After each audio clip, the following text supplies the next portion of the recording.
Hello dear student. So in exercise 3.3 we are in the next question now, and here we will see the questions from 3 to 7. So here in exercise 3.3 question number 3, can a quadrilateral ABCD be a parallelogram? So they have given you some clue and you have to decide. So here D and B equals to 180 angles, so they may be supplementary angle. Okay, so here we decide D and B 180 means quadrilateral ABCD may be parallelogram if the following conditions fulfill.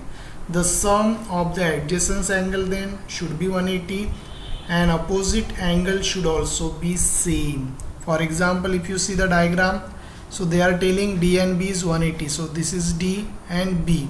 So if they 90 degree, okay, so in that case if you see the 90 is not possible.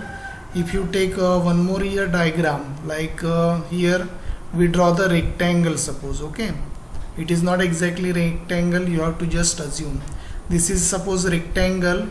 So this is suppose 90 degree and this is also 90 degree, then in that case this one should be also 90 degree and this one should be also 90 degree. So in that case, if you give the name there ABCD, this is A, B, C, D. So if you give the name ABCD, now you observe D and B is 180, this D and B opposite angle is 180, means this is 90, this is 90, so ultimately this is also 90, this is, so it can be parallelogram but it is not necessary. So here ABCD can be but need not to be a parallelogram. So in the case of rectangle it is possible. Now here AB and DC are here. If you observe according to this diagram, AB means in this question diagram is not given, you have to just observe or you can just draw it. AB and DC, they are same, so here it is also same, but AD and BC, if you draw according to that, they are not same. Here it is 4.4, but according to parallelogram opposite sides should be same, so in that case it is not a parallelogram. Next one is A and C. Here angle A is 70 and C is 65, so it is not possible because the opposite angle should be same, so it is not parallelogram. Next question is question number 4. Draw a rough figure of quadrilateral that is not parallelogram but it has exactly two opposite sides. So this is the kite diagram. Opposite sides are same, opposite angles are same, and adjacent side these are same. This side is same as this one, this side is same, but this is not parallelogram. Why this is not parallelogram? Because the opposite sides, they are not parallel, and you can say opposite sides not equal. But here according to the question, quadrilateral means this is the quadrilateral but not parallelogram, but it has exactly two opposite angles. This opposite angle are equal, so this is the answer of this question. So here in the ABCD, in the rough figure, A is same as a C, so it is kite. The measure of two adjacent angles of parallelogram in the ratio of 3:2. Find the measurement of each angle of the parallelogram. So here you can draw the rough figure like ABCD, and here the adjacent angle in the ratio of 3:2. So this is, you can just assume, let one is 3x, next one will be 2x. So here you can solve ABCD's parallelogram. Their angle is in the ratio of 3:2. So here B is 3x and C is 2x according to the question. So we assume there 3x and 2x, so their angle will be 180 because they are adjacent angle. So according to the supplementary angle, their sum is 180. So here you put the value 3x plus 2x is 180. So you can easily calculate x is 36 degree. Now you have to put that value in the angle of B and in the angle of C, that is 3x and 2x respectively. So B, 3 into 36, 108, here it is 72. So here B and D, so you observe they are the opposite angles, so they will be same, and A and C, they are the opposite angles, so they will be 72 degrees. So in this way you can solve easily.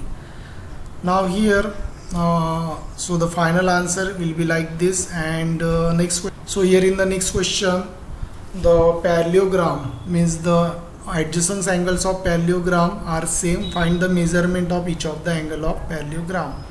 So here you can draw the rough diagram. So here if you assume just like rectangle, because rectangle is also a parallelogram, so what happened, two adjacent angle of parallelogram are same. Suppose the one is x, okay, then the second one will be also x. So here let each adjacent angle be x. So here as they are the adjacent angle according to parallelogram, x plus x is 180, okay, because they are supplementary. So here x plus x is 180, so 2x is 180, so x will be 90. So it is just like rectangle, so the each adjacent angles is 90. Question number 7. OP is a parallelogram. Find the angle measure XYZ. So it's very simple question. Such type of question we have already seen. This is 40, so this one will be 40 according to alternate angle, and here this is 70, so according to linear pair this one will be 180 minus 70 means 110, okay. So in rough you just calculate that. So this is 40, so this one should come 40, and this is 110 because 180 minus 70, so this is 110. So this one according to opposite angle 110 only. So here we got x, we got y, z we didn't get till now. So what about the z? How we can calculate that? You can do angle means some property of triangle, so that also you can apply, or you can solve in other way also. So here 110 plus 40, it is 150, and angle sum is 180 minus 150. So 180 minus 150 means what? 30. So this should come 30. Now we will see the explanation. So y is 40, alternate angle, that I already told you, and because of the opposite angle x is 110, because here according to linear angle pair, angle of linear pair, we calculated this 180 minus 70, and this angle will be opposite. Now it's time to calculate z. So how we will calculate corresponding angle? So you can apply their corresponding angle property. How it is corresponding angle? Because EHO angle, you see EH and this is O, this angle should be 70 degree. Why it is 70? Because this angle is 70. Because of corresponding angle, this angle should be same as this one. So here you do then 70 minus 40. So here for becoming 70, it should be here 30, because 40 and 30 is 70. Or you can apply the sum property of triangle also if it is difficult to you. So according to this case, 40 plus z is 70, so z equal to 30 if you subtract from 70. So you can solve according to you, whichever method is easy for you. So I hope you understood this. Thanks for watching. Thank you.